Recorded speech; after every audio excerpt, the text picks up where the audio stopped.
জামায়াতের আমির ডক্টর শফিকুর রহমান বলেন, ডামি সরকার হওয়ার কারণে আওয়ামী লীগ এক ফুৎকারেই উড়ে গিয়েছে।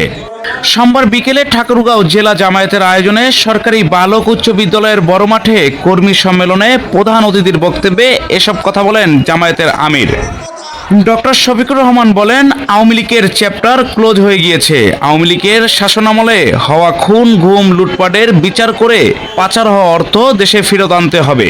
প্রতিবেশী দেশ হিসেবে ভারতকে সীমালঙ্ঘন না করার ও ভারত যেন বাংলাদেশের অশান্তির কারণ না হয় এ বিষয়ে আহ্বান জানান জামায়াতের এই আমির।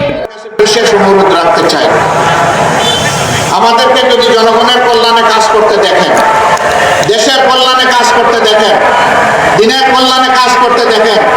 এ সময় জামায়াতের সহকারী সেক্রেটারি জেনারেল মাওলানা রফিকুল ইসলাম খান, সহকারী সেক্রেটারি মাওলানা আব্দুল হালিম, শিবিরের সাবেক কেন্দ্রীয় সভাপতি দেলোয়ার হোসেন, ঠাকুরগাঁও জেলা জামায়াতের সাবেক আমির মাওলানা আব্দুল হাকিম ও ঠাকুরগাঁও জেলা জামায়াতের আমির অধ্যাপক বেলাল উদ্দিন প্রধান সহ জেলা ও উপজেলা জামায়াতের নেতৃবৃন্দ উপস্থিত ছিলেন।